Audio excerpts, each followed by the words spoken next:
There's an author that I follow who I think would describe himself as shy. His friends do. I've read that his friends say, this guy's shy. Even in interviews with him, he'll say, I work in a cafe or a library, but I won't talk to anybody in these places. If someone were to bump into him, he would be weirded out. But the guy has a body of work and has had success. How did he get past this shyness? Recently, a team of researchers did some interesting research. They gave people an embarrassing situation to either talk about or read about. So they didn't put them in the embarrassing situation, but simply just let's talk about an embarrassing situation. Things like farting in a yoga class, farting in front of a potential love interest. These studies about just reading about and talking about embarrassing situations, these people felt distress. Just even talking about someone else's embarrassing situation causes people who would label themselves as shy to feel the distress themselves. Where it gets interesting is these researchers then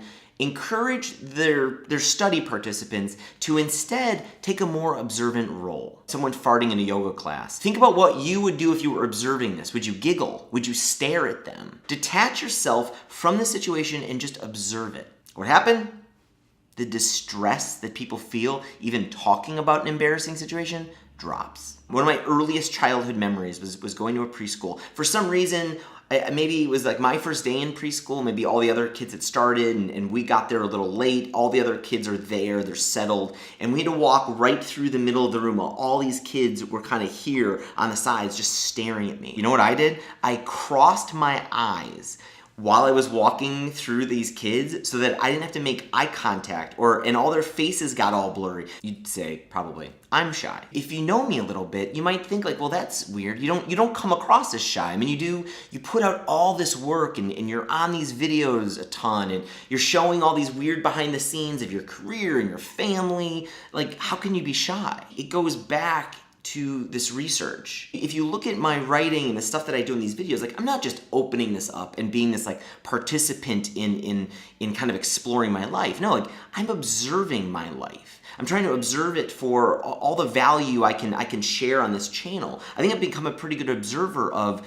my life and the people's lives around me.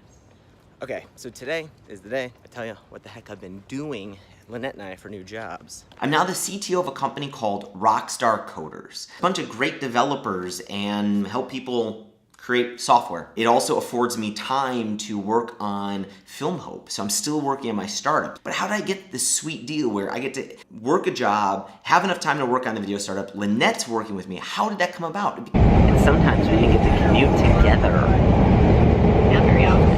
Came about because this guy reached out to me and was like, hey, I've been following your stuff. I think you might have a really good fit here. Let's talk. And how did he find me? Just simply the stuff that I put out, that body of work, all those articles. And the only reason those articles are out there and exist is because I'm not that shy kid anymore who crossed my eyes walking through preschool. I've done the work to become a better observer, and it's really helped me get past that shyness. I look at this author that I like, and I see it in him too. He's probably one of the best observers of people I've ever encountered. In his writing, he'll talk about everything from these subtle expressions on people's faces to the way people chew gum. There's an online class that this author teaches now, and he talks about how when he does public speaking, he picks someone in the front couple rows, and he'll keep coming back to them as he does his talk. If the person's nodding his head, he just keeps going, stays on track, talk's going great. If he sees a confused look on his face, well, now this speaker knows he's got to change things up. He's got to get past his material, slow things down. So how did this author get through his shyness? Malcolm Gladwell is probably one of the best